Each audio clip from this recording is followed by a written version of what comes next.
A human? In my realm? What are you doing here?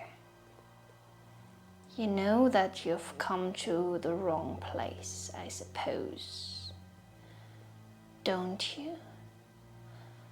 You've stepped into the realm of the Oni. Did you plan to visit me? I mean, I don't mind. I'm hungry anyway, you know.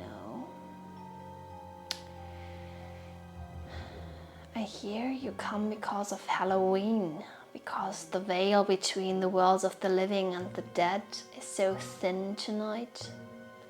You with your annoying Western stuff, but I guess I could make an exception. You know, I'm reading lots these days because not many humans cross my path, so I have to keep busy somehow. But I could teach you about the Oni if you agree to come to my place later. Is that okay? Well then, I can teach you. Do you know anything about Oni? You know us by our horns, maybe our clubs, our skin color, and the many deeds that we are known for. But do you know how many different kinds of us exist? And do you know about our origins? I guess you don't, right? Because humans never do. They are only afraid of us, which is so unnecessary, if you ask me. I mean, we're just the friendliest kind you could meet, honestly. But if you agree to my conditions, then I could teach you a little bit about the Oni tonight. So we could get started with this book I've got with me here, the Kojiki from 712, where you learn about the origins and the prototype of our kind. I could teach you a little bit about the Oni throughout history, because I'm a very, very well-read Oni, you know. Are you okay with that? Then I would say, come along.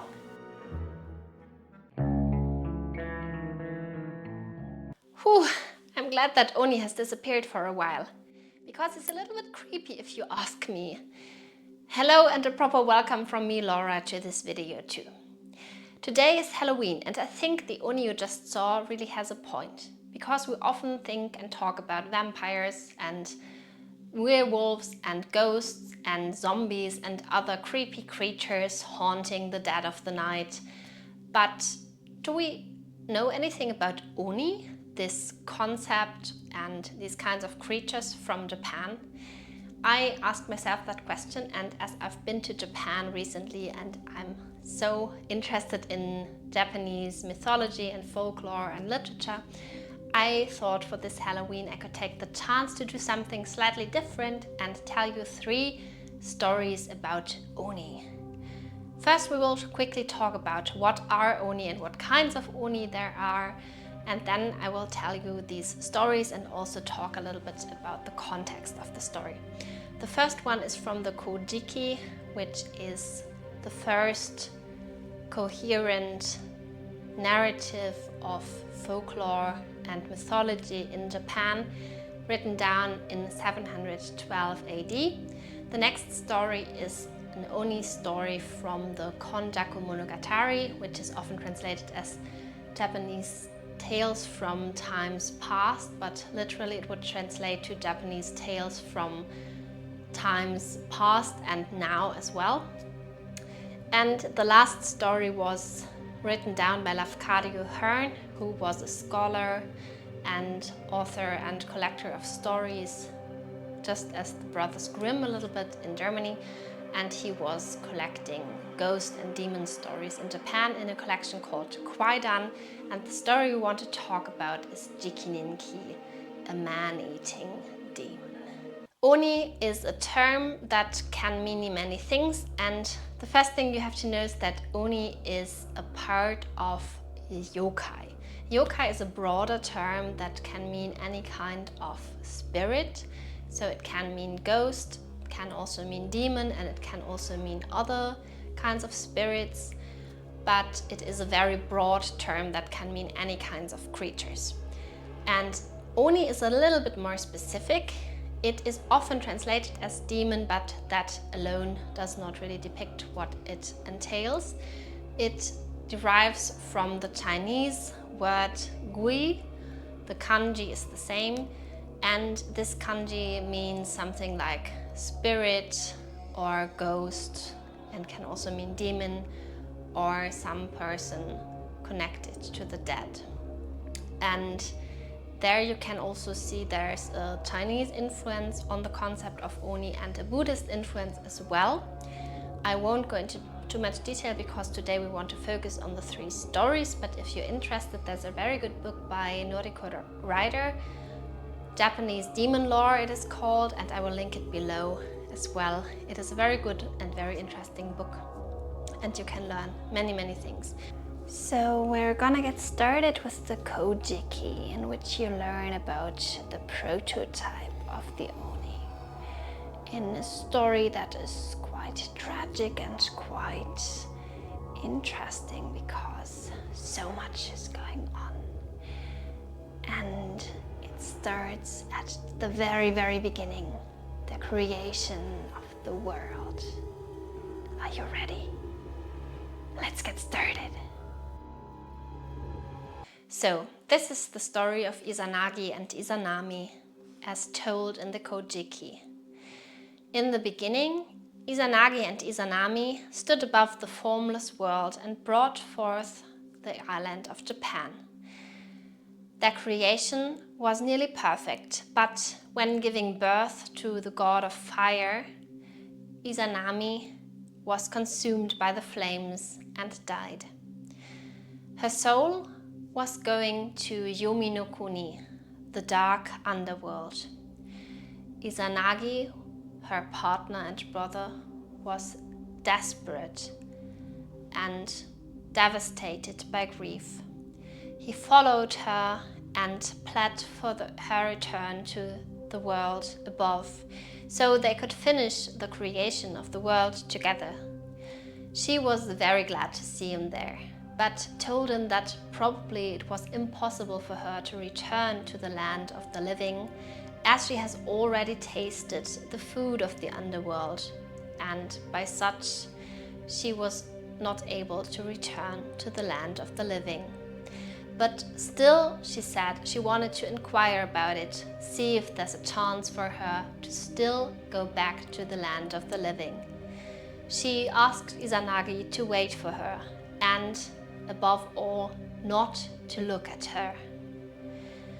He agreed and waited and waited and waited, and he grew impatient pretty soon. So soon he broke his sacred vow and tore a tooth from his comb, lit the ivory like a torch and gazed into the inner hall, expecting to see his wife. But the light that he just lit did not reveal his wife. Izanami's body was not looking anything like he knew. Instead, it was a rotting, decaying corpse, alive only with maggots and 8 monstrous thunder gods that clung to her flesh. Screaming, Izanagi turned to flee, but the sight of her shame had unleashed her ultimate demonic rage.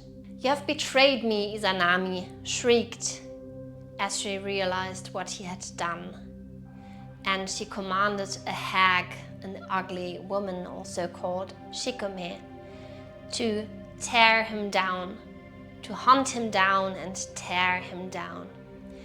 Izanagi quickly fled toward the living, throwing magic behind him, scattering grapes, then bamboo, and finally hurling 3 peaches to drive back the thunder gods and the hordes of hags that pursued him.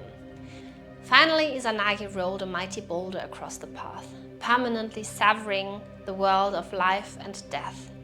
From behind the stone, Izanami delivered her final eternal curse.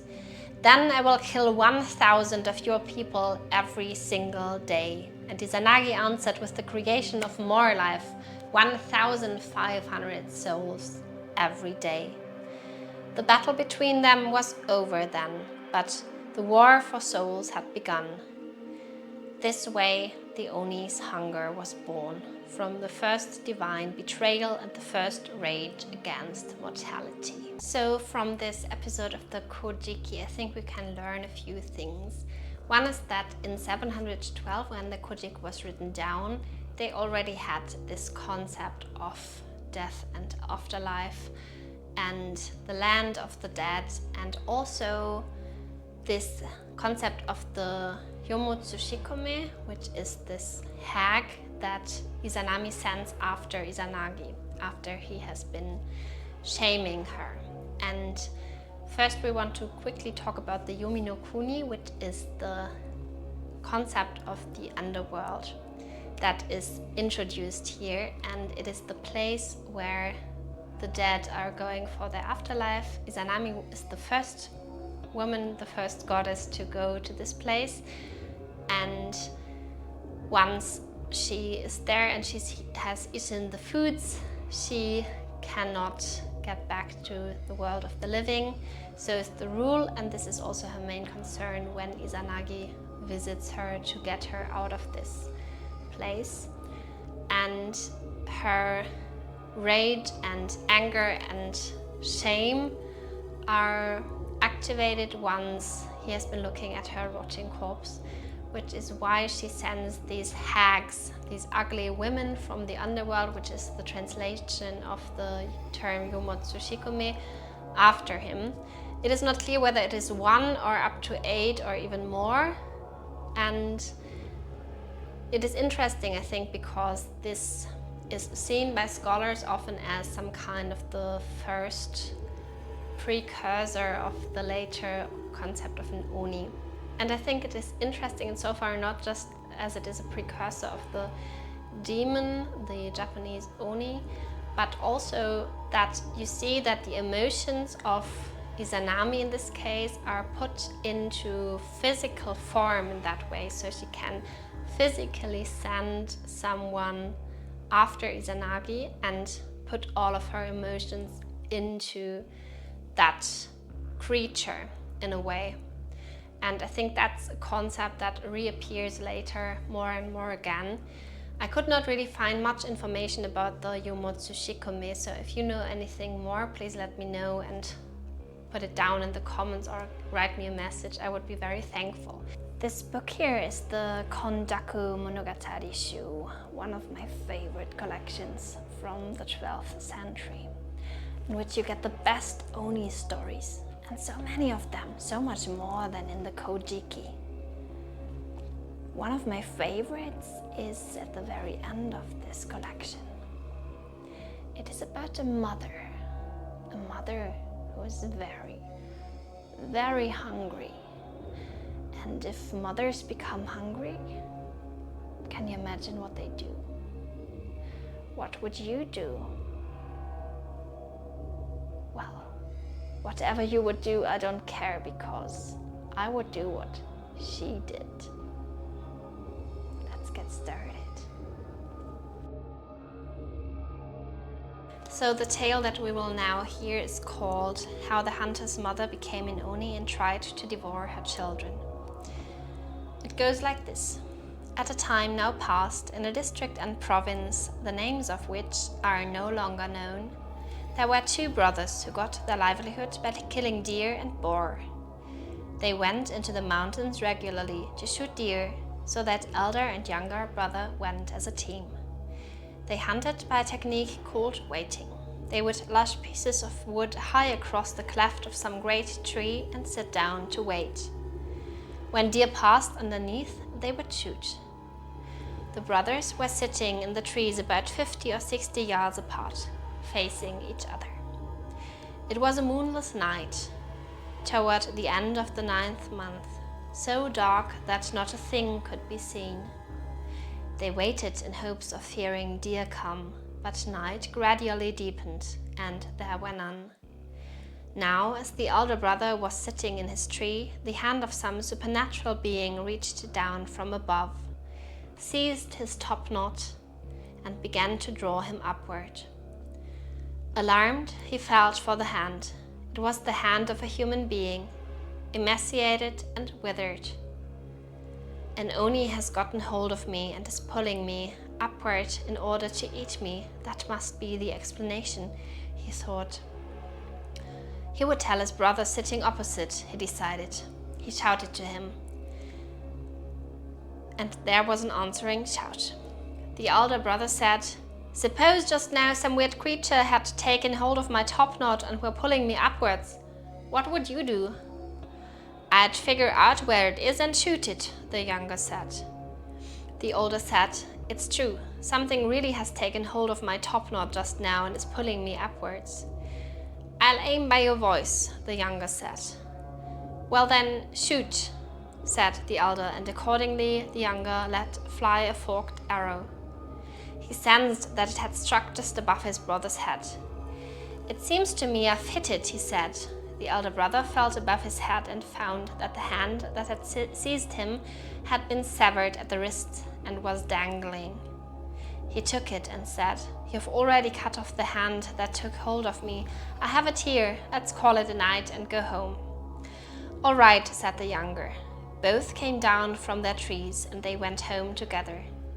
It was well past midnight when they got back. Now they had an aged mother, so infirm that she could scarcely get about. They had set up quarters for her in a tiny house of her own. Their own houses stood on either side, so they could keep an eye on her. Upon returning from the mountains, they heard her moaning strangely. "Why are you moaning, mother?" they asked, but she made no reply.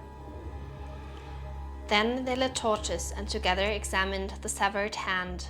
It resembled their mother's hand. Horrified, they examined it closely. It could be no other. They have opened the sliding door to their mother's room, and she rose to her feet. You, she said, and stared to lunge at them. "Is this your hand, madam?" they said, threw it inside, slid the door shut, and went away. Not long afterwards, she died. When her sons looked at her close up, they saw that one of her hands was missing. So it had indeed been their mother's hand, they realized. Senile and demented, their mother had become an Oni and followed her children into the mountains to devour them. When parents become extremely old, they always turn into Oni and try to eat even their own children. But she was their mother, and they buried her. Now think how fearsome it was.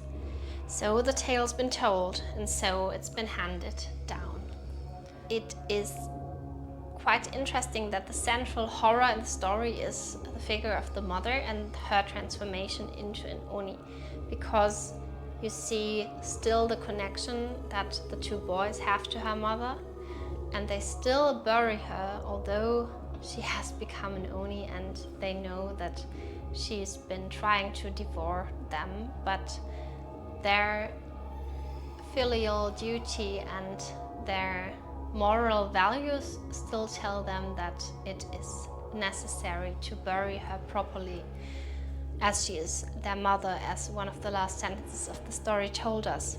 And also quite interesting is that part in which they say when parents become extremely old, they always turn into Oni and try to eat even their own children, as if this was a rule that usually when someone grows very old, they always turn into an Oni. The story itself, it has a horror that gradually builds, I think, as the scene is set and then the night is moonless and you cannot see anything, and then this hand appears and you've got some classic elements that you know from horror films these days, and they reappear throughout the story. So it's quite a classic story in a way, but still you would not expect things to happen the way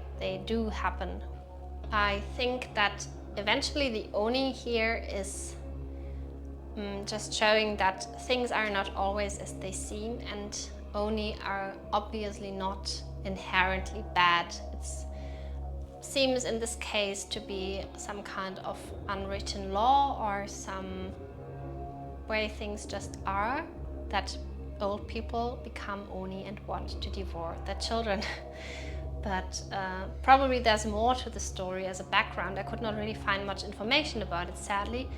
But also, as went for the story, same goes for this as for the story before. If you know something about it or about this concept of parents or old people becoming Oni, tell me more about it, please, in the comments down below. So the mother you just met, she's really one of a kind.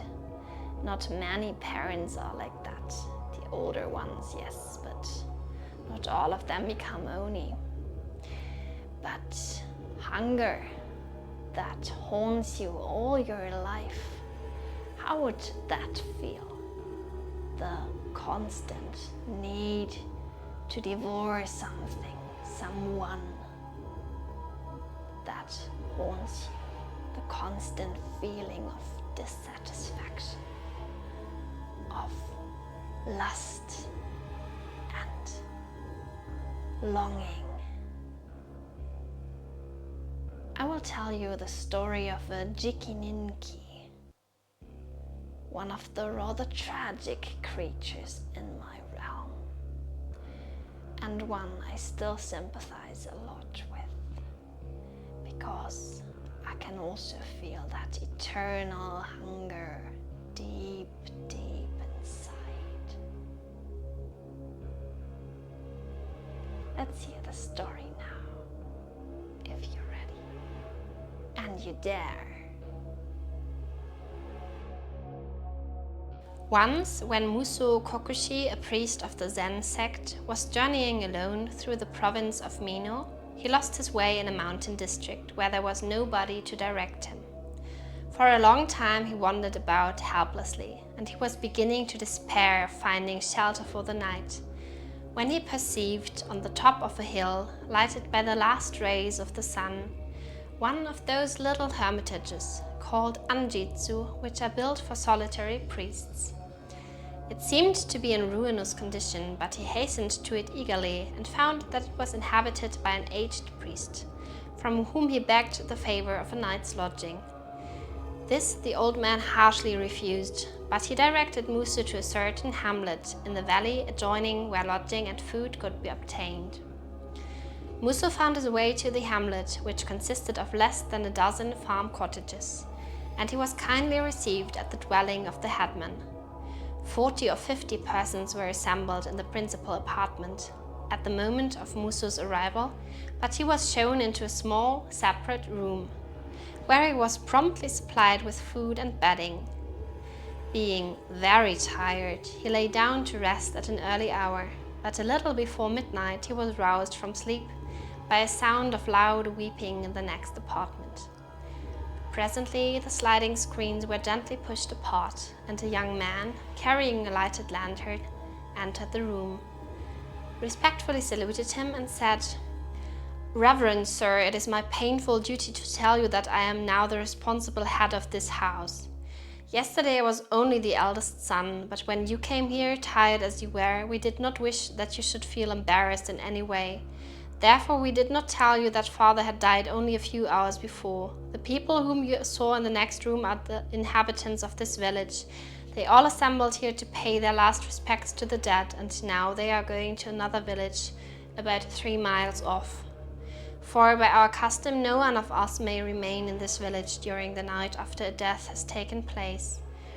We make the proper offerings and prayers, then we go away, leaving the corpse alone. Strange things always happen in the house where a corpse has thus been left, so we think that it will be better for you to come away with us.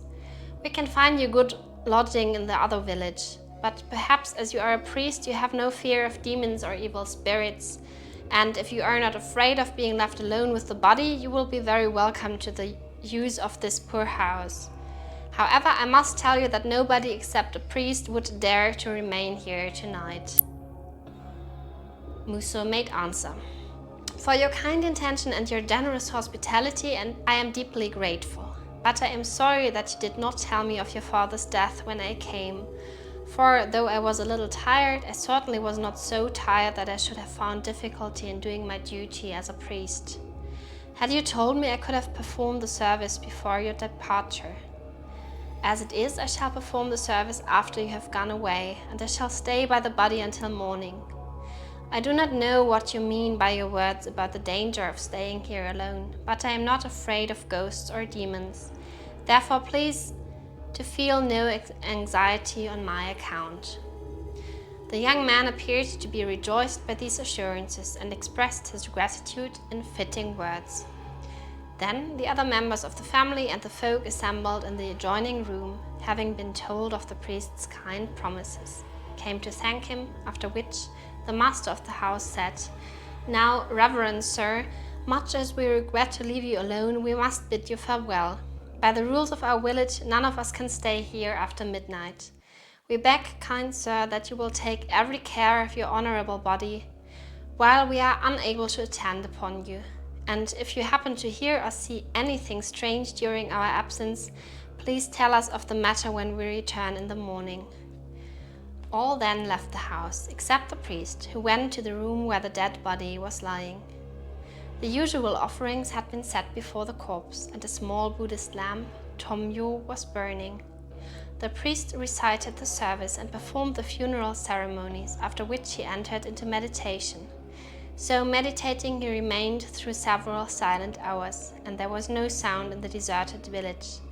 But when the hush of the night was at its deepest, there noiselessly entered a shape, vague and vast, and in the same moment Muso found himself without power to move or speak. He saw the shape lift the corpse, as with hands, devour it, more quickly than a cat devours a rat, beginning at the head and eating everything, the hair and the bones and even the shroud.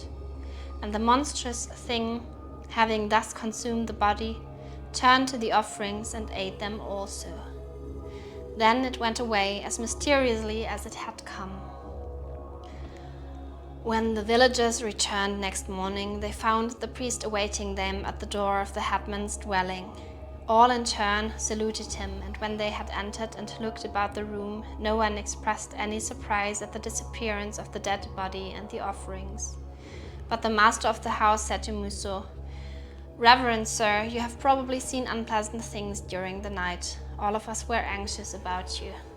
But now we are very happy to find you alive and unharmed. Gladly we would have stayed with you, if it had been possible, but the law of our village, as I told you last evening, obliges us to quit our houses after death has taken place, and to leave the corpse alone.